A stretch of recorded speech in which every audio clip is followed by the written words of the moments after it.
You're listening to Building the Broncos with Nick Kendell and Carl Dumler, Broncos country's leading draft and scouting analysts. Head on over to milehighhuddle.com to sound off on all things Broncos. Hello there, Broncos country, and it is once again time for another episode of Building the Broncos. I am your host, Carl Dumler, and with me as always is my co-host and good friend, Mr. Nick Kendell. Nick, how are you, buddy? I'm doing pretty well. I'm getting a dog that is starting to really ask for attention. He's in my face right now, so if you hear panting or any jiggling in the background, it's probably his collar. But he's a good golden retriever boy. However, he's a high social anxiety, separation anxiety dog. So he has to be touching you at all times. And if you go in the bathroom, he's crying and whining and has to have a paw on you. So thank God he's cute, because otherwise he's a real annoyance. I like cats and dogs equally, but man, I don't know if I have the emotional stamina to put up with a dog that is as constantly needing your attention and affection. You know, it's just like, okay, I'm going to go to the bathroom now. Nope, I need to be in there so I can look at you. Like, please leave me alone. So I didn't used to be that way. I feel like I used to be way more outgoing, and with my old age, ripe age of 27, and just being exposed to the general public, I've become a little bit more of an introvert. So I love the dog. He's good. He's really just a sweet boy, but man, he's actually covering my nose right now. So this is on you, Carl. I have no idea what's going to happen. Okay, we'll find out. But tell me more about your Colorado time. We talked a little bit last time, but yeah, I want to hear more about it. It was really cool. One, getting to drive up really far into the mountains, because Aspen's actually pretty far into the state. Did you go to the Maroon Bells? No, we didn't. Okay, that's right there. That's why I asked. So, the drive took us a lot longer because we stopped in Denver and saw some of my friends. They're longtime family friends, been there forever. Really cool family. The wife is known as the Wolf Lady because she always adopts people who abandon wolves. They get them as those wolf dog hybrid pets, and then they get really big, and they're like, oh no, this is too big for our family, and so she takes them on. And so it's always kind of cool to see which wolf hybrid she has there at her house. But anyway, stayed there, talked too long, didn't get in until really late. And, of course, then I had to get ready for the race the next morning. And then we showed up and ended up showing up 2 hours too early. The website told me the wrong time of our starting time, so we just kind of had to hang out and twiddle our thumbs for a while. Okay. And so it wasn't too bad. But then the race, oh, my goodness, man. Like, I did a Warrior Dash last year. And we decided, hey, we're going to do a Spartan run because we hear it's a little bit tougher than a Warrior Dash. Well, if anybody's done both of them, it is night and day the difference. Like Warrior Dash, it was like, my wife and I were joking, it was truly a party. Like people were drinking before they went on the race. And then they had a DJ there, and everybody's just dancing and just moving around. And then like Spartan run, they had a DJ, but nobody's dancing. Like everybody is focused in, getting ready for the race, doing everything right, getting their bodies right, hydrating. There was a beer group that was there. Nobody would go drink the beer. And even after the race, hardly anybody wanted to touch the beer, it was just kind of crazy to see the difference between the two of you got your really serious people with Spartan runs. And then us being here in the Midwest and not up in the mountains. Oh, yeah, that's the big thing for me. It would be. So Aspen, I think it's already at 7,000 feet? Oh, I would say it's higher than that. Is it? Okay. I'll look it up. You keep talking. I'll check with my producer, which is my iPhone. There you go. And then we have this the first mile is just straight uphill. I texted somebody and said it felt like I was mountain climbing to get to the top of that. And my wife kept saying, there's a part that becomes downhill. Well, the first 3 miles were all uphill. Then the last mile is straight downhill. So then you're like jamming your feet into the ground, trying not to fall over. And but I loved it. I loved getting to finish it. I loved the different obstacles that I had to do. My wife and I will say this: we got actually people clapping for us at one point because the spear throw we were the only two for a while that actually had the spear go in. And they called us a power couple because we both got it. So I will say that, and I credit that to, I went to my grandpa's farm every weekend, and I always loved having the pitchfork. I would take it and throw it at the hay bales. And I'd always pretend that I was a Spartan throwing it at the hay bales, killing the enemy. And so, man, it paid off big time because mine was right middle of the target, right where the head was. Just, oh, man, it was sweet. The rest of it, I can't say that it was that sweet. The views, I'm sure, were great. Right. Oh, yeah, that was kind of, my wife said that she appreciated that I had to stop so many times because she's like, at least I got to look around and see everything. Yeah. So she's in much better shape than I am. I realize I've got a long ways to go to be fully ready for conquering something like that. I don't know how people sprint through that. Like, there's people that did all 3 races. There's a Ultra Beast, which is 40 miles. Yeah, no thank you. There's a Beast, which is, I think, 16 miles. And then mine was called a Sprint, which was just 4 miles. And people did all 3 in a weekend. Nope. Psychopaths. I'm with you. Where is the nearest brewery? All right, like yes. That's Yes, I texted a friend that I finished my race, and he goes, "Oh, yeah, I forgot you were doing that today. I just slept for the last 2 hours, took a nice nap." Oh, God, what a jerk. So, no, it was a good time. Then, of course, I'm going to talk about it here a little bit later. I didn't want to talk about it too much here, but going to camp, man, it's a whole different experience going to camp compared to a game. Yeah. And especially, like, how the fields are set up. It is like the all-22 setup for the fans. Like, if the media tell you that something happened out there, all they're seeing is the big plays because they can't hardly see anything. You see where the media tents are, and you're just going, oh, my gosh, that is so terrible. But where the fans are, man, it is perfect to see everything. So if the fans say something happens, I would trust them over what the media see. Yeah, then it comes down to, does a fan know what they're watching? That's true. That is a good point. But sometimes I question if some of the media people know what they're watching, too. That's even a more valid question. That is very sure. But, no, it was a great experience, and I'm excited to talk about it. I'm going to write an article here this evening, just kind of my observations from 2 days of being there. And so make sure you can find me on Twitter at Carl Dumler MHH, and of course Nick at Nick Kendell MHH. And you can follow the podcast Twitter account at BTB Football Pod, and make sure you subscribe to our show and leave us a rating as we value your input. You can find the show on iTunes, Stitcher, and even that of YouTube.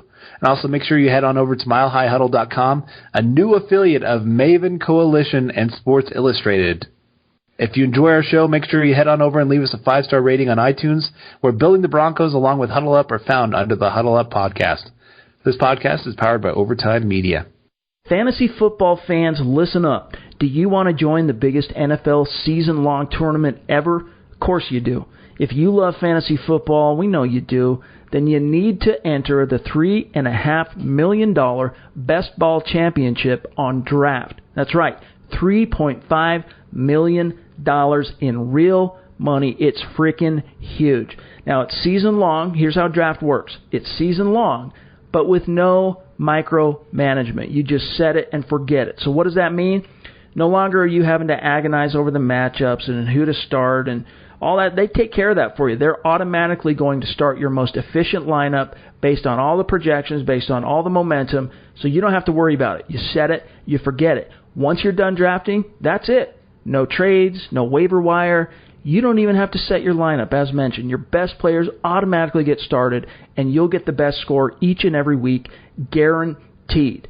For a limited time only, you can get a free entry into the Best Ball Championship when you make your first deposit. But you have to use our promo code HUDDLE. That's right, a free shot at $1 million just by using our promo code HUDDLE when you make your first deposit on Draft. Just search Draft in the App Store or go to draft.com and come play free with promo code HUDDLE. So now there is a media guy that went out to Broncos Camp recently that, for the most part, I do actually trust his thoughts on what he's seeing and who he's talking to. And so he wrote 10 takeaways from being at Broncos Camp? Yes. And so we thought we'd kind of break down some of those, and then I'd talk a little bit at the end just about my training camp experience. But some of these observations, they were very poignant. Yeah. And so it's kind of something that I think is worth talking about for sure. And so his very first one, let's just start here because most important player on the Broncos, it's really cool watching how much Von Miller interacts with the fans at training camp. I'll just start with that. Like every time he comes out, crowd goes crazy. He goes down the line, clapping hands with fans. At one point, he did the slow clap with the fans. And it was just crazy watching like all these people like really responding to everything he's doing. And I mean, he is a man of the people. And so, I mean, and it's great that he is such a great player. But his first observation, Charles Robinson's first observation, and this doesn't actually have to do, the first part doesn't have to do with what he's seeing on the field. But he said last year when Von Miller arrived at camp, he weighed 200, he was in the low 230s when we're talking about weight. And you think about a guy that's going against guys that are at least 300 pounds, sometimes up to 330 pounds, and he's here possibly giving up 100 pounds of weight. Well, this year, he showed up at camp rocking about 250 pounds. And it shows. I mean, the guy just is so built. You look at him, and it's just crazy. Now, I will say, Bradley Chubb standing next to him makes Von Miller look like a shrimp. Bradley Chubb is just a tank. He is. I can't believe how big he looks. And so Von Miller really wanted to add a little bit more power to his repertoire. Now, I will say this. Do you remember back in 2013, this was the suspension year and then the injury year, Von Miller really amped up his weight. Yes. And while he still looked good, he didn't look like the elite player from the year before. Yep. Does that give you any pause here when he's putting on about 20 pounds? Absolutely. I'm not a physical therapist or a kinesiologist or anything, but more weight on those joints with how much he puts his body like at an angle and the pressure on those joints, it does, from a health perspective, concern me, but also from a stamina perspective, is it going to be as effective rep to rep? So we will see. I'm definitely wait and see, but that's something that we're going to need to. Right now, it's just projection. Good or bad, we don't know yet. So that's something we're going to need to revisit after the season's over, just to see where it really fell and if it was an effective strategy for him. Now, Charles Robinson did say that Miller was pretty much unusable as a teaching tool in one-on-one drills because he was destroying his opposing lineman every single rep. Yeah. And I will second that. Miller is Miller. Yeah. Now, the extra weight, like you said, it's not so much maybe that it's right off at the beginning of the season it's going to be an issue, but week 10 is that extra weight and that extra pounding really going to show up. Yep.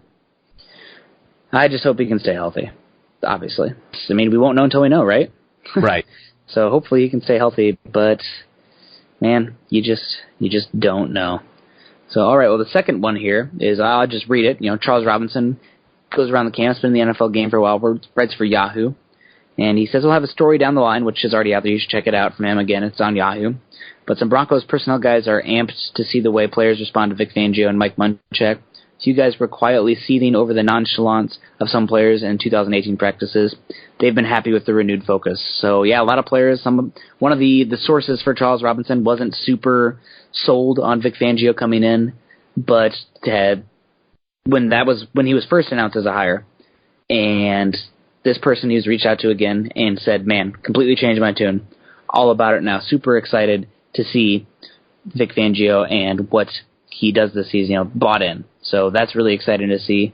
And I am really hoping that none of the shine wears off. Again, honeymoon phase, it could end up poor down the line. The adversity hits. We don't know how it's going to be, but right now it sounds like things are going the right way, and Vic would be upset about it, but it does sound that, he is building that culture that you need. So excited about that. I'll say Mike Munchak. I didn't get to see as much about Fangio just because he's kind of all over the place, but they were doing a lot of offensive line drills pretty close to where all the fans were, and watching him work was magical. everything he did is things that you would see an offensive lineman have to do in a game. So, like, they did a bunch of punch drills where they were really working on their timing of their punch. He did a lot of drills where, like, one of my favorites was, let's say the defensive lineman gets better leverage on the offensive lineman. Well, what do they do with their hands to try to readjust to get back into position? And so working on, okay, you're in a position of failure. How do we get back to success? I just loved it. And the players really responded. I mean, just everybody, every rep was just full go for the offensive lineman. And, I mean, he's right there just coaching every snap, every rep. And so I loved watching that. I was enamored by that. I know a lot of people want to watch the quarterbacks and how they're throwing and things like that. But to me, the offensive line was where the true brilliance was happening on the field. Yeah. I'm with you there. And no, moving on. Now we don't want to be too long. Carl, we went way too long on the last episode, so this will probably be a Sunday one, so we don't want to keep everybody away from church or, whatever you do on a Sunday, sleeping in, reviewing the Broncos games. So reading up the content after the Thursday game, that kind of thing. But point number 3 I had is FWIW. You know what that stands for, Carl? For what it's worth? Good job. I think I threw one at you the other day and you didn't know what it was. I know. I'm not usually too hip with the kids' lingo these days, but I do know that one. Yeet. No, I'm just kidding. I have no idea. But yeah, for what it's worth, no Broncos players has managed to get to the facility before Flacco. It's gotten to the point that some defensive guys have started a challenge to see if someone could beat Flacco into the building. Earliest attempts have been before 6 a.m., but Flacco was already in. So while a guy like Locke is getting the praise for being the first on the field, it sounds like the first in the facility, which is actually the more important thing. It has been Flacco, so that is a good sign. He's not only playing for the Broncos, but he's playing for a future contract. This might be his one chance in Denver, and he wants to show that he can still be that guy. And I don't know, it does feel like there is a different presence and accountability and everything with Flacco than we've had for years in Denver. So, how much does it matter that he is the first one in the facility? I mean, we'll see if it makes a difference in the season win-loss total, but damn, it's good to hear that he's the guy doing that and setting that precedence. The other story that I've heard about Joe Flacco compared to the other quarterbacks is that he is actually very, very engaged with other teammates. There were a lot of stories where Paxton Lynch and Trevor Siemian, like, players would walk by him and they would just almost try to get to the other side of the hallway so they didn't have to interact with them. And so when I'm hearing Joe Flacco, these guys are like, oh, this quarterback actually talks to us. We didn't know quarterbacks talk to other players because they hadn't had their quarterback talk to them for 2 years. And so when I'm hearing things like that, hearing this of him getting there to the facility, he's doing the right things to really make himself that true quarterback leader for this offense. Now, like you said, whether that translates to on the field, that's still a wait and see kind of thing. But I'm just excited that at least he's doing the little things right when it comes to being the quarterback here in Denver. Yep. No, you are correct. I mean, you don't want to hear he's the last one in, so those things can add up. And at worst, he's showing that he is the guy, right? That's the big thing. So no questions there. Number 4, Broncos are feeling really good about running back Royce Freeman right now, to the point that they are hoping to finally establish a true split-touch situation that they envisioned between Freeman and Lindsey last season. They feel like that plan is fully on track for 2019. So that's great to hear. I'm excited to see Freeman in this system. He was a zone runner at Oregon. I didn't love the pick in the 3rd round because I didn't think he had a dynamic ability at running back, but I think he can be a guy who can carry loads. And the good thing with having 2 guys like that, obviously Lindsey is the more explosive guy and the guy that the fans are in love with because he is the hometown dude, and, gotta love that undrafted hometown story. But having a guy like Lindsey and Freeman, both those guys out there, worst case, you're making both of them, have a better, longer, healthier season. But if one does get dinged up, you have the other one that you can go to. So I'm excited to see Freeman, and I'm excited to hear some of your running back comments when we get to that section later. Yeah, it's hard not to talk about him right now. But I will say that Royce Freeman, I was very impressed with what I saw from him. And I think Bronco fans are going to be a little bit surprised at how much the Broncos use Freeman and how much they're actually surprised by how good he looks. I'll say that for now, and then I'll talk about more later on. Interesting.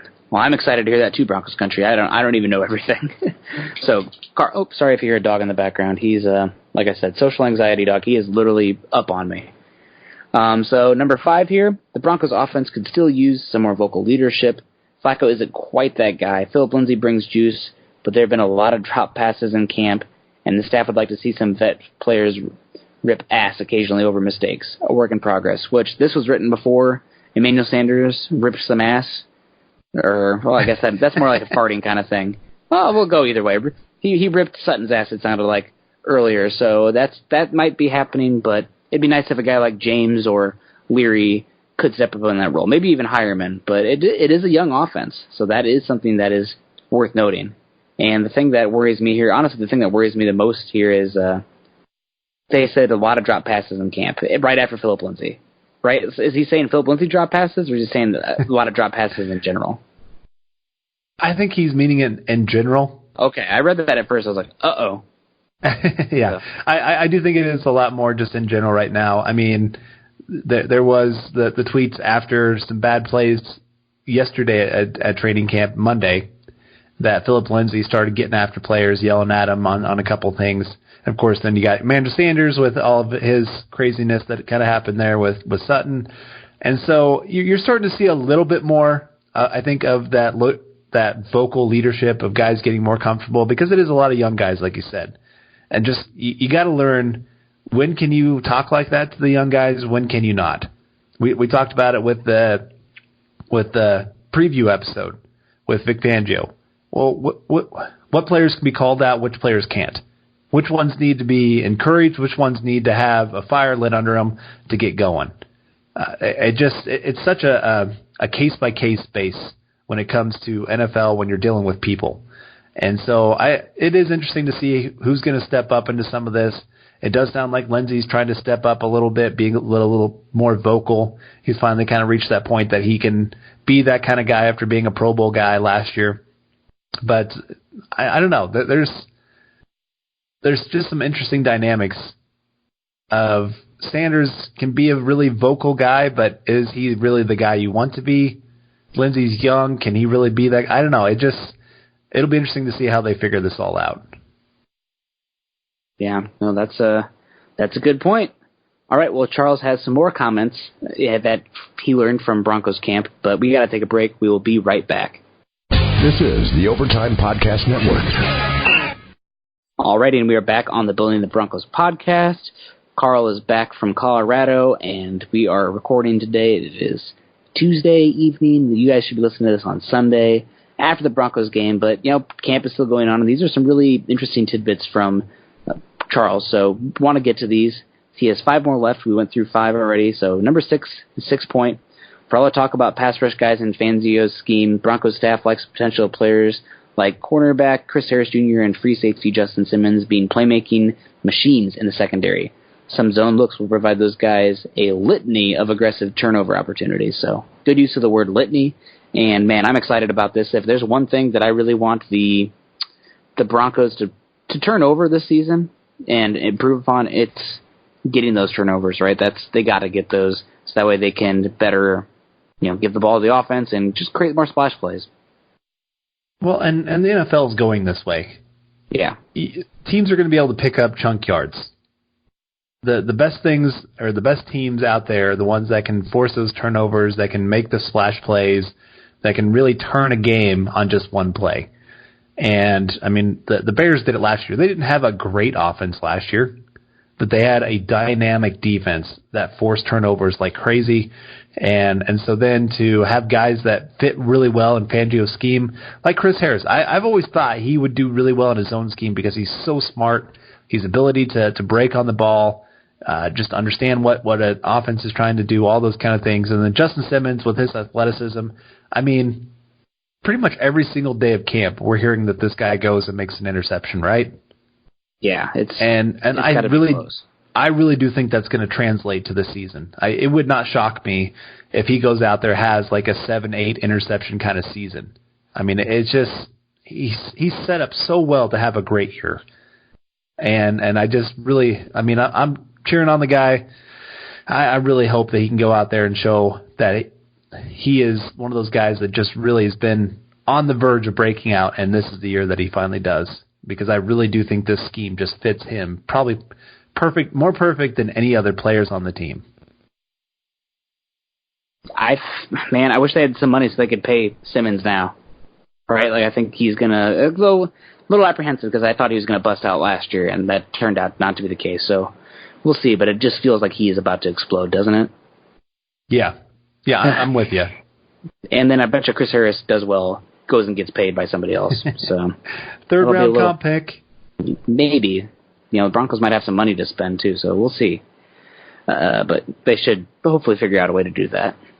And number 7, the young Broncos of note, wide receiver Cortland Sutton, parentheses, big up arrow. Rookie guard Dalton Reisner, already helping left tackle Garrett Bowles. DeMarcus Walker, the most pleasant surprise this spring and summer. And edge rusher Bradley Chubb, big leadership step, is also playing that Khalil Mack role in Fangio's scheme. So a lot of little points here. Any of these stand out to you? I guess the big one for me is Bradley Chubb playing that Khalil Mack role. That doesn't mean he's going to be Khalil Mack. He's more that power rusher, where Floyd was more the speed rusher opposite him. But, man, there's a chance Bradley Chubb could emerge into a monster this season.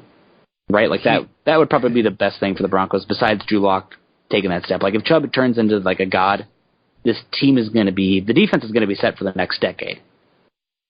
Or not set, but they have a guy in there. Sorry, go ahead.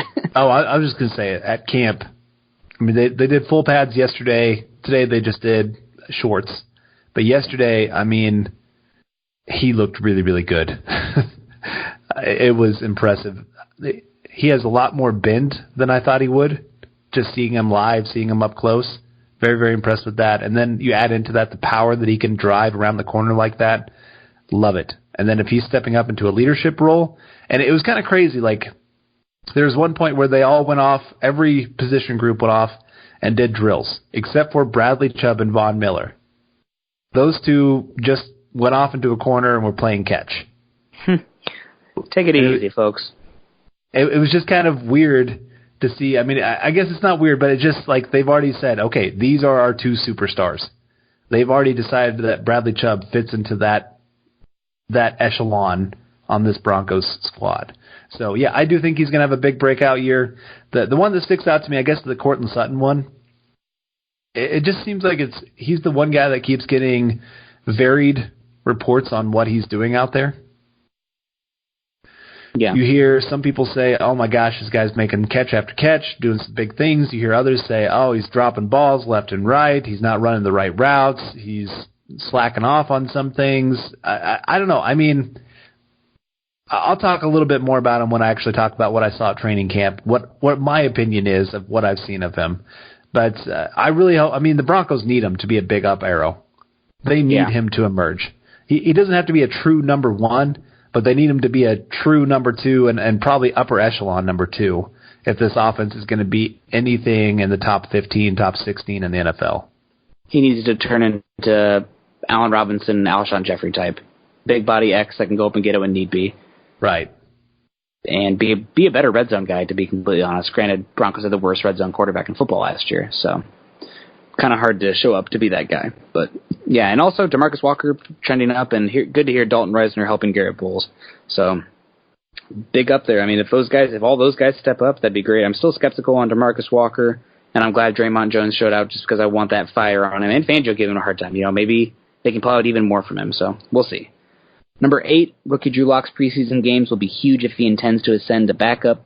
The biggest struggle the Broncos staff can see is his processing of info and just moving things quickly. Tools are apparent, but fans shouldn't be alarmed if he's number 3 to start the season.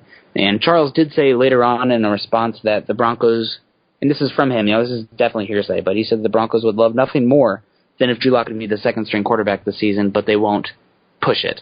So that means that going into the season. So they're going to give him a chance to take it, and the processing stuff that's not surprising. First time under center, first time running this kind of offense, your first time having to identify the mic, et cetera, et cetera. So these are all things that are going to take time, but he's got 4 more games. And Kevin Hogan played better than I thought he would. But granted, he had the first team offensive line in front of him, or 3/5 of it. So that helps. But yeah, it's Drew Lock's the biggest, probably the most interesting thing with camp, and he's the reason that the next 4 of these games are still going to be must-watch TV, because the young quarterback with the big tools is one that you just can't turn away from. I was shocked at how many people at camp kept asking, who's that number 3? Oh, really? What? I was just a little shocked at how few people knew of our new toy at quarterback. But, no, I mean, he's right. Yeah. There's nothing there that I disagreed with it when I first read it. Just I'm like, there's no way he's going to be the number 3 quarterback. Come on. And then, but at the same time, you're kind of going, okay, it's understandable. Like, they really do view this year as a growing year for him. A redshirt season. Right. They want him to sit on the bench. They're hoping Flacco can stay healthy, that they don't have to go to that number 2 quarterback, whoever that may be. But for the most part, it is. He needs some time to grow. He's got a lot to learn. I mean, Fangio's talked about it left and right of him pretty much being a pitcher who needs to learn how to pitch. He's got the fastball down, but even there he needs to learn how to control it sometimes. And so Drew Lock's just a wait and see kind of thing, and he's got a lot of potential. Oh, my goodness, so much potential. But we'll just kind of see if that can actually develop into something like the Broncos are hoping. Absolutely. Number 9, undrafted rookie tight end Austin Fort from Wyoming could end up taking someone's job in the Broncos' final roster. Fast, agile, making plays, and has some development potential. Unless he tanks in the exhibition opportunities, which he was not great in that first game against the Falcons, it's unlikely he could be put on the practice squad. He's one to watch. So, obviously, once the game was going, he did not look... I thought he just looked okay. You know, he's a guy that I would love to see his frame filled out more. You can see the athleticism there, but he's going to have to become a thicker and better blocker to function. And I don't know. I just, that first time really seeing him, and I was left ho-hum. Yeah, I mean, there's a reason he went undrafted. Yeah. People viewed him as a project, kind of like Drew Lock, just at a lesser position and lesser-known guy. But there's potential. But he's got a lot in front of him, and it makes sense that right now, if the Broncos can, I mean, he's going to ride the bench for the most part. I mean, unless injuries really start stacking up. They got a lot of guys in front of him that they really like at that tight end position. I mean, Noah Fant, really, he's getting a lot of run with the ones. Jeff Hireman, you've already talked about it, of him showing so well in the run blocking area. Troy Fumagalli, I mean, there's been talk of some good things there. And it will be interesting to see a little bit of the debate of Jake Butt and Austin Fort. And even if they keep 4 tight ends, do they keep 4 or do they decide just to go with the 3? I mean, there's a lot of conversation that has to happen. And so Austin Fort still has a long ways to go, in my opinion, to really cement himself on this roster. Yeah. I mean, maybe they will be able to keep him on the practice squad. But, we'll see. Long way to go. That's the biggest thing. All right, and number 10 here, everyone is talking about Vic Fangio and Mike Munchak, but an underrated addition on this coaching staff appears to be outside linebacker assistant Brandon Staley, who came over from the Bears with Fangio. Von Miller said Staley is a pretty hands-on teacher who's adding a lot to the outside linebackers. And, it's too early to say for guys like Chubb and Von, but you love to hear that, and Bradley Chubb and Von Miller can get better, but I'm curious to see what he can do with the young depth behind those guys, if he is as good as being advertised here. Yeah, I remember with coaching golf, our top 3 golfers were very, very good on our team. And so there were some little things that I worked with, but for the most part, it was those next 3 guys that I spent the most time with, because those were the guys that really rounded out the team, and you knew you needed one of them to really do well. And for the Broncos, they need those backups to do well. For teams to not sit there and say, oh, Von Miller's off the field, oh yeah, we can go crazy now. And I mean, teams are still going to try to do that, but if you have a guy that can actually step in and still be a playmaker, it makes all the difference of what you can do with that defense. Yeah, nope, you're 100% correct. All right, well, Carl, I'm curious to hear what you have to say about your time at camp, but first, we got to take a quick break. This is the Overtime Podcast Network. Alrighty, and we are back on the Building the Broncos podcast. Carl just pulled into Kansas about 2 hours ago. We were busy you were busy coming in from Broncos Camp, and you were there today, man. You were there today, so I'm curious your takeaways, what you saw in the Broncos training camp. You know, you said the first camp, the first day you saw a little bit more indicative of what you saw today. You know, they were in shorts, but overall, your impressions. Right, yeah. Today it was mostly just a lot of half speed, 3/4 speed on some things. I mean, they did a lot of 7-on-7 drills, which were the ones that I thought they actually kind of picked some things up and really started going. But no, yesterday especially, I'll start big and then I'll come back smaller. So big, I will say I was impressed with where the offense is at. The defense still made lots of plays. I'm not going to try to take away from the defense, but the offense actually looked competent. And considering where they were first week of training camp and people saying, oh my gosh, this is really, really bad, I thought they actually moved the ball pretty well. I thought Joe Flacco looked very competent out there. Yes, he threw 2 pick sixes. But beyond those two plays, and those plays need to be factored in, of course, but beyond that, he made some incredible throws. There was some tight window. They worked on a ton of goal line and red zone issues, and Joe Flacco really dominated in those moments, which that's something the Broncos did not have last year. So that was very good to see. Defensively, I mean, Vaughn and Chubb, they did plenty. I thought Chubb actually looked better than Vaughn, which is kind of crazy to say, but he was making some plays. I got a little nervous because he started grabbing his back at one point and walked off the field, and I was like, oh, no, please, no. And then he was back on like 2 plays later, so it was nothing to worry about. But I will say the cornerbacks look good, safeties look good, linebackers are definitely a concern. I mean, there's no getting around that. The guys that were making the plays were the running backs and the tight ends. The issues the Broncos have had for a long time, and they were still making plays. So there's some of that. Position group-wise, like I said, I was most impressed with Mike Munchak and what he's doing with the offensive line. I thought they looked really good. I thought they've shown, from what I was hearing early on in camp to what I saw, night and day. I thought the first-string unit really did well of holding their own. I mean, yes, Bradley Chubb and Von Miller still did things, but especially in the middle, they held their own. On the outside, they did pretty well. I mean, about as well as you can expect against those guys. And especially if you don't have all-pro tackles. But beyond that, wide receivers-wise, Emmanuel Sanders looks amazing. I mean, every quarterback that is playing with him pretty much says, I'm going to throw it to Emmanuel Sanders because he's going to get open for me. I'm a little worried about after him. I said earlier, I didn't think Courtland Sutton's review of where he's at, I thought he looked a little lost out there at times. If I had to guess, that would be what I thought he and Emmanuel Sanders were yelling about. The Sanders is getting after him for not doing what he's supposed to be doing. And Sutton taking a little offense to that. Because there was just a series there, especially on offense. They were looking so good, and then they had this series where they had penalties, they had just dropped balls, they had guys just looking like they're in the same zone when they're not supposed to be. It looked very, very choppy. And that was right after that is when the fight happened. So my guess is Courtland Sutton was not doing what he's supposed to be doing. So there's concern with that. There's a little bit of, I wasn't as impressed with his route running as I thought I would be.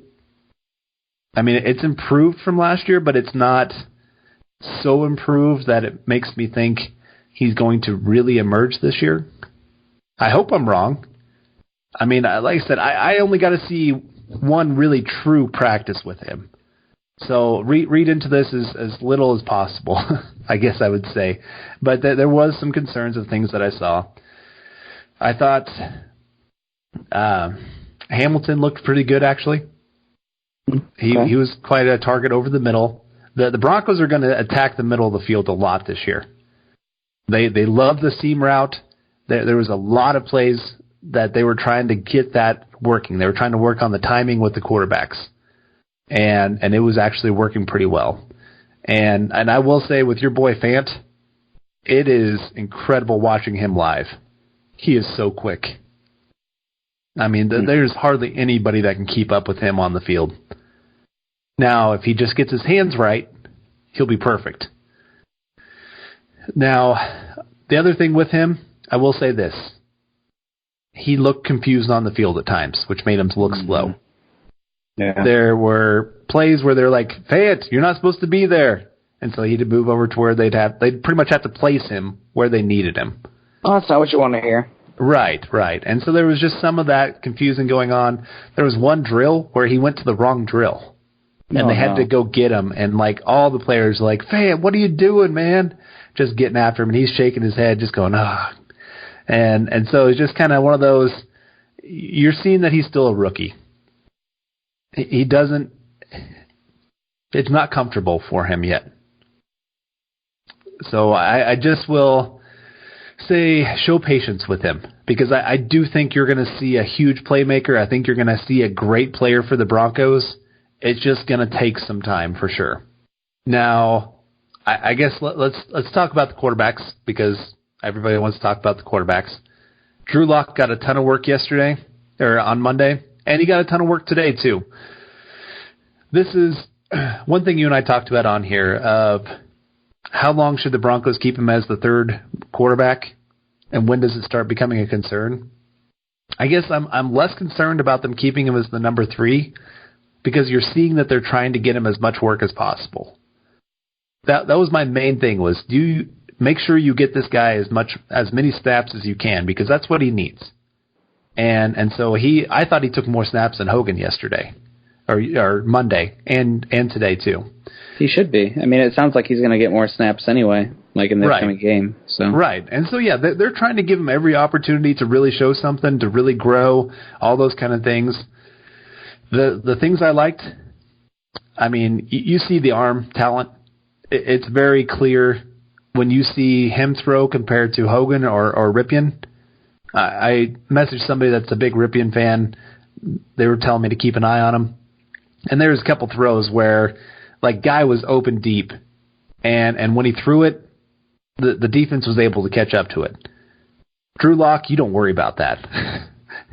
I don't think there's a wide receiver that can outrun his throwing ability. So, I mean, like I said, the arm talent is definitely there. One thing that really stuck out was he doesn't throw until he sees that the receiver's open. No anticipation. Right. And so he doesn't trust what he's seeing pre-snap.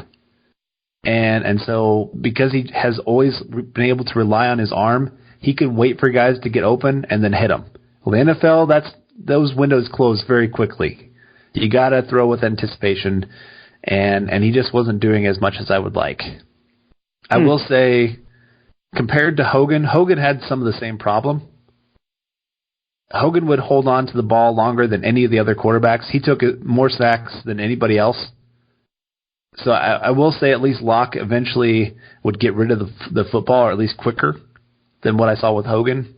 But again, it's just a matter of those guys. It's just such a difference between watching Flacco and throwing with timing and with rhythm to get into those guys where they're going through each read, and it's almost like they're going, okay, here's my first read. Oh, yeah, second read's over here. And it is. It's just such a slow processing when you're watching those guys compared to Flacco. So I will say that. And Ripien, he does look like a practice squad guy. I hate to say that, but that's kind of where I see him heading. Yeah, okay. Well, any last thoughts before we get out of here? No, I mean, like I said, camp, I love the speed of camp. I love the way that it was ran. I went to a Kubiak camp compared to now to a Fangio camp. I will say this, Fangio's camp is long. You better be ready for a long day. For anybody that hasn't gone, that's planning on going, I'll just say that. I wasn't ready the first day. I didn't bring hardly anything. I just was there to watch. I got sunburned like crazy. One, they do have sunscreen there at camp, so I should have taken advantage of that. But two, just something soft to sit on because, man, that ground was not very comfortable. And but I would highly recommend anybody, if you can get out to camp, even just for an hour or two, it is so worth it. It's just so much fun to be that close to players, get to see everything that close up, and just see what these guys go through on a daily basis. I mean, it's 3.5 hours of being out there in the sun. I mean, I was melting, man. Oh, man, I finally remembered that they had water there, and I was like, oh, my gosh, I'm about to die here. But it was so much fun. I always love going to training camp, and Fangio runs a really fun camp. Well, awesome. That's great. I'm glad you got to go out there and do that, Carl, and glad you got to be back to share some of that knowledge with us. But that's going to wrap up this episode of Building the Broncos, powered by Overtime Media. You can find Carl on Twitter at Carl Dumler MHH and myself at Kendell MHH.